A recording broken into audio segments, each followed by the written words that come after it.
Hello दोस्तों, कहानी की इस नई सीरीज में आप सभी का स्वागत है। आज की इस कहानी का नाम है जिन का बदला। यह एक मोरल स्टोरी है।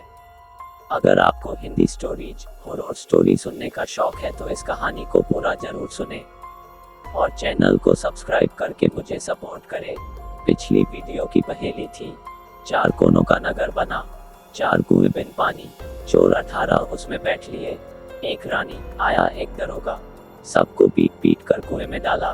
और इसका उत्तर है कैरम बोर्ड। इस वीडियो के अंत में भी एक पहेली है। अब कहानी सुनिए।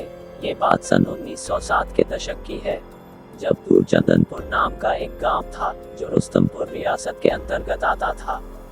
रुस्तमपुर के राजा मानिक चंद का जो महल था वह इसी चंदनपुर गांव में बना हुआ था, जो बेहद आलीशान था।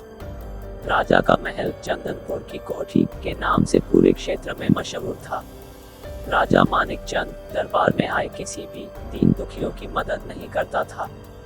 वह केवल अपने सुख पर ध्यान देता था, न कि प्रजा के दुख पर। एक दिन एक भिखारी राजा के राज दरबार में आता है। भिखारी बोलता है, महाराज, मैं बहुत बुरी स्थिति में हूँ, कृपया मेरी मदद कीजिए। राजा, अरे इसे अंदर किसने आने दिया? निकालो इसे यहाँ से। मैं इन लोगों की मदद करने के लिए यहाँ नहीं बैठा हूँ। उद्धरण चिन्ह। वह भिखारी रोता हुआ वहां से चला जाता है। राजा, मंत्री जी, ऐसे लोगों को अंदर घुसने ही मत दीजिए। उद्धरण चिन्ह। इसी तरह जो भी मदद मांगने आता था तो उसे राजा मानिक चंद बेइज्जत करके निकाल देता। एक रात राजा मानिक चंद महल के पास टहल रहा था कि तभी किसी की आवाज आती है।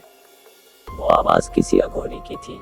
अघोरी बोलता है, मदद करो, मेरी मदद करो, कृपया मेरी मदद करो। उद्धरण चिन्ह। राजा, ये किसकी आवाज आ रही है?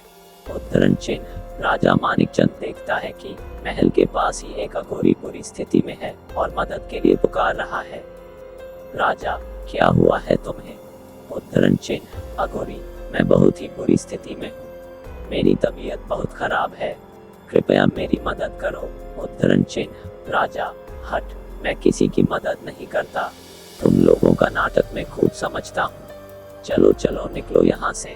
उद्धरण चिन्ह। अघोरी, मैं सच कह रहा हूँ, कृपया मेरी मदद करो। उद्धरण चिन्ह। राजा, मुझे कुछ नहीं सुनना, तुम निकलो यहाँ से।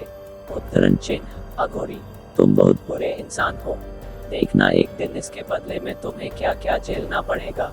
उद्धरण चिन्ह। राजा मानिक चंद अघोरी की बात नहीं सुनता और वहां से चला जाता है। अगले दिन पता चलता है कि उस अघोरी ने महल के बाहर ही अपने प्राण त्याग दिए। राजा, मंत्री जी, जल्द से जल्द इसकी लाश को ठिकाने लगवा दो। उद्धरण चिन्ह। मंत्री जी, महाराज, अभी लगवाता हूँ। उद्धरण चिन्ह। कई महीने बीत जाते हैं। फिर एक दिन कुछ लोग राजा मानिक चंद से मिलने आते हैं और किसी गंभीर मुद्दे पर बात करते हैं। अगले दिन राजा बोलता है, मंत्री जी, कल कुछ लोग आए थे, कह रहे थे कि हमारे राज्य पर कुछ संकट आने वाला है। उद्धरण चिन्ह। मंत्री, हाँ महाराज, सुनने में तो ऐसा आ रहा है कि ये राजपाट ज्यादा दिन तक नहीं रह पाएगा। उद्धरण चिन्ह। राजा, शुभ शुभ बोलिए मंत्री जी, शुभ शुभ बोलिए। उद्धरण चिन्ह। जैसी खबर आ रही थी वैसा ही होता है। बदलते दौर के साथ एक दिन वक्त की मार राजा मानिक चंद की रियासत पर पड़ी। सरकार ने सारी रियासतों का विलय भारत सरकार के अधीन कर दिया था। सभी राजाओं की रियासतें उनसे छीनी जाने लगी। मानिक चंद भी उनमें से एक थे। राजा मानिक चंद अब अपनी रियासत के लोगों में सिर्फ मानिक चंद हो गए थे। रुतबा बरकरार रखने के लिए रियासत में कब्जा की गई जमीनें बेचे जाने लगी और जमीन बेचकर आए पैसों से शान और शौकत बरकरार रखने की कोशिश की जाने लगी। धीरे धीरे सभी जमीन जायदाद खत्म हो गई और मानिक चंद फकीर हो गए। इसी के साथ मानिक चंद का सारा घमंड कांच की तरह टूटकर चूर चूर हो गया। अब मानिक चंद को एक आम इंसान के दुखों के बारे में पता चल रहा था। एक दिन अचानक मानिक चंद की पत्नी ने कहा, पत्नी, आप तो ठहरे राजा साहब, आपके लिए तो मेहनत मजदूरी बनी ही नहीं। घर का खर्च चलाने के लिए लग रहा है कि मुझे ही काम करने के लिए घर की दलीज लांघने की जरूरत होगी। उद्धरण चिन्ह। राजा, राज परिवार के घर की बहुओं को लाज पर्दे में ही रखा जाता है। उद्धरण चिन्ह। राजा मानिकचंद को अपनी पत्नी की यह बात इतनी बुरी लगी कि उन्हें खुद से शर्मिंदगी होने लगी। राजा मन में, ये सब मेरी ही करनी का फल है। मैंने आज तक इतने गलत काम किए, उसकी सजा है ये। सबको दुख दिया और अपना राजधर्म छोड़कर भोग विलास में लुप्त रहा, यह उसी की सजा है। उद्धरण चिन्ह। गांव के बाहरी तरफ एक खंडहर हो चुका एक मंदिर था। वहां पर पूजा पाठ नहीं होती थी और ना ही उधर कोई आता जाता था। मानिकचंद उस मंदिर में जाकर बैठ गया। सारी बातें सोच सोच कर मानिकचंद अपना आपा खो देता है और मंदिर की चौखट पर अपना सिर पटक पटक कर अपनी जान देने की कोशिश करने लग जाता है। सिर पटक पटक कर होने वाला दर्द से राजा की बुद्धि के द्वार खोल देता है। उसे यह आभास हुआ, राजा, मेरे ना होने से मेरी पत्नी और मेरे राज्य के हालात और भी ज्यादा बिगड़ते जाएंगे। नहीं नहीं, मैं आत्महत्या नहीं कर सकता। उद्धरण चिन्ह। इस तरह मानिकचंद ने आत्महत्या का इरादा बदल दिया। सिर पटकने की वजह से खून बहुत निकल रहा था और वह खून उसी खंडहर के पास रखे एक फूलदान पर जा गिरता है। जैसे ही खून उस फूलदान में गिरता है, फूलदान में से एक जिन निकलकर बाहर आता है। जिन मानव के खून की प्यास आज जाकर बुझ पाई है। हाँ, मैं आजाद हो गया। उद्धरण चिन्ह। राजा, कौन हो तुम? उद्धरण चिन्ह। जिन, मैं इस खंडहर का जिन हूँ। इसी फूलदान में रहता हूँ। एक अघोरी ने मुझे 70 साल पहले इसी फूलदान में कैद कर दिया था। उद्धरण चिन्ह। राजा, फिर तुम बाहर कैसे आ गए? उद्धरण चिन्ह। जिन, अघोरी ने कहा था कि मेरे मरने के बाद किसी भी इंसानी खून के स्पर्श से मुझे मुक्ति मिल जाएगी। लग रहा है वह अघोरी मर गया। उद्धरण चिन्ह। जिनकी यह बात सुनते ही मानिकचंद को उस रात की बात याद आती है जब एक अघोरी ने उससे मदद मांगी थी और उसने मदद करने से मना कर दिया था। उसके अगले ही दिन उस अघोरी की मृत्यु हो गई थी। राजा जिन से पूछता है, राजा, तो अब क्या इरादा है तुम्हारा? उद्धरण चिन्ह। जिन, मैं तुम्हारे शरीर पर कब्जा करके इस दुनिया में राज करूंगा। उद्धरण चिन्ह। राजा, वो कैसे? उद्धरण चिन्ह। जिन, जिस शरीर के खून से मुझे मुक्ति मिलेगी, उस शरीर को धारण कर लेने से मेरी शक्ति 7 गुना बढ़ जाएगी। मैं तुम्हें खत्म करके तुम्हारा शरीर हासिल कर लूंगा। हा हा हा। उद्धरण चिन्ह। राजा, मुझे छोड़ दो। अभी कुछ देर पहले तक मुझे मौत का बिल्कुल भी डर नहीं था, पर अब मुझे अपने परिवार और राज्य की चिंता हो रही है। उद्धरण चिन्ह। जिन, कैसी चिंता? बोलो, मैं तुम्हारे शरीर के बदले कुछ भी करने को तैयार हूँ। उद्धरण चिन्ह। राजा, यह एक बहुत बड़ा निर्णय है जिसे मैं तुरंत नहीं ले सकता। मुझे मेरे परिवार से इस बारे में चर्चा करनी होगी। उद्धरण चिन्ह। जिन, ठीक है, यह हित लो। मैं तुम्हें 1 महीने का वक्त देता हूँ। यह हित 1 महीने तक खत्म नहीं होगा। इस हित की खुशबू जहाँ तक चलेगी, तुम्हारा राजपाट तुम्हें वहाँ तक मिलता रहेगा।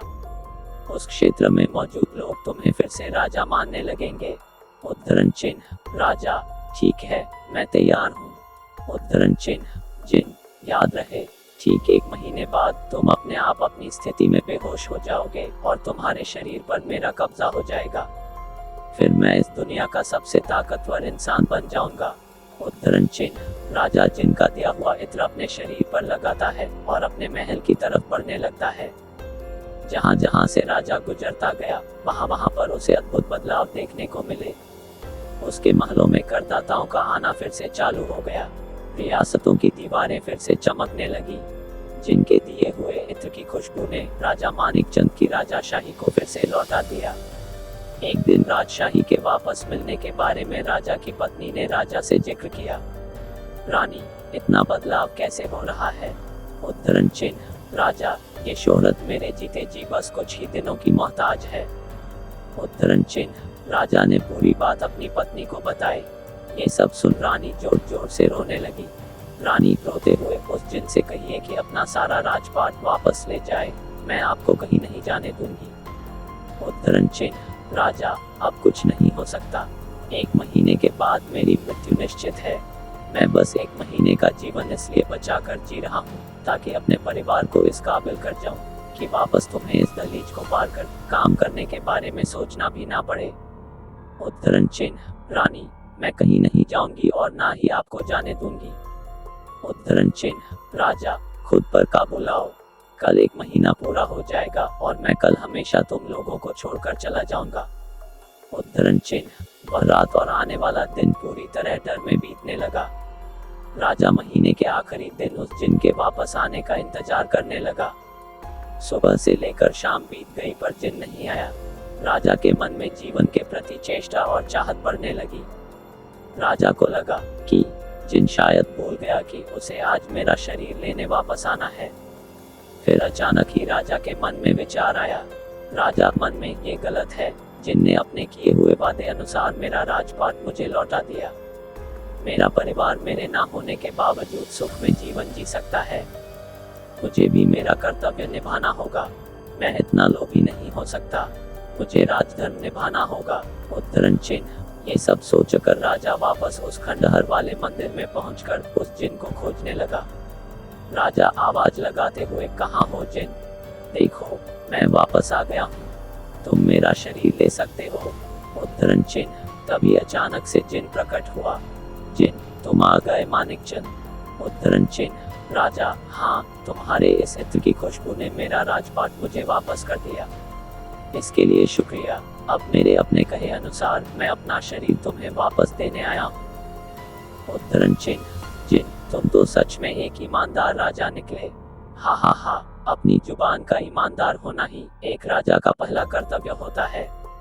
उद्धरण चिन्ह। राजा, मैं अपनी ईमानदारी पर अडिग हूँ। उद्धरण चिन्ह। जिन हंसने लगता है। उद्धरण चिन्ह। राजा, क्यों इतना हंस रहे हो तुम? उद्धरण चिन्ह। जिन, एक बार सिर घुमाकर अपने आसपास देखो। उद्धरण चिन्ह। राजा अपने चारों तरफ देखता है तो वह खंडहर एक खूबसूरत मंदिर बन चुका था। राजा, ये खंडहर एक आलीशान मंदिर कैसे बन गया? उद्धरण चिन्ह। जिन, तुम्हारे इत्र को लगाकर इस मंदिर में आ जाने से इस मंदिर का भी पवित्र हो गया और यह भी एक तीर्थ स्थान बन गया। उद्धरण चिन्ह। राजा, तो इससे मेरी मृत्यु का क्या संबंध? तुम अपना कार्य करो, ले जाओ मेरा शरीर। उद्धरण चिन्ह। जिन, जब तक मैं इस खंडहर में था तब तक इस खंडहर का एक जिन हुआ करता था। मेरी मति भी राक्षसों वाली थी। अब मैं इस समय तीर्थ मंदिर में मौजूद हूँ। मैं तुम्हारा शरीर और प्राण नहीं ले सकता। उद्धरण चिन्ह। राजा, इस खंडहर के मंदिर बन जाने से तुम में क्या परिवर्तन आ गया भला? उद्धरण चिन्ह। जिन, ये खंडहर ही मेरा घर था, क्योंकि कई सालों से मैं इसी खंडहर में कैद था। तुमने मुझे इस खंडहर से जब आजाद कराया तब भी मैं एक जिन ही था, क्योंकि यह स्थान तब भी एक खंडहर ही था। लेकिन अब इस खंडहर के तीर्थ बनने से मेरी राक्षसी का नाश हो गया है। जाओ, तुम आज से आजाद हो। तुम्हारी मृत्यु तुम्हारे समय के अनुसार ही आएगी। उद्धरण चिन्ह। राजा, ठीक है, मैं इस तीर्थ में यज्ञ करवाऊंगा और इस परोपकार की कथा सबको सुनाऊंगा। उद्धरण चिन्ह। राजा मानिकचंद को वापस जीवित देखकर उसके परिवार में खुशियां वापस आ गई। कुछ ही दिनों में उस खंडहर वाले मंदिर में यज्ञ हुआ और परोपकार की कथा सुनाई गई। धीरे धीरे वो मंदिर चंदनपुर के तीर्थ के नाम से मशहूर हो गया। साथ ही राजा मानिकचंद और चंदनपुर गांव के जिनकी कहानी परोपकार की कथाओं में प्रचलित हो गई। राजा मानिकचंद अब सभी के दुखों को सुनता और सभी की मदद करता था। पूरा राज्य राजा के अंदर हुए बदलावों से अत्यंत सुखी था। दोस्तों, पहेली है, मुझ में भार सदा ही रहता, जगह घेरना मुझको आता, हर वस्तु से गहरा रिश्ता, हर जगह मैं पाया जाता। इस कहानी से आपने क्या सीखा और पहेली का उत्तर नीचे कमेंट में हमें जरूर बताएं। धन्यवाद।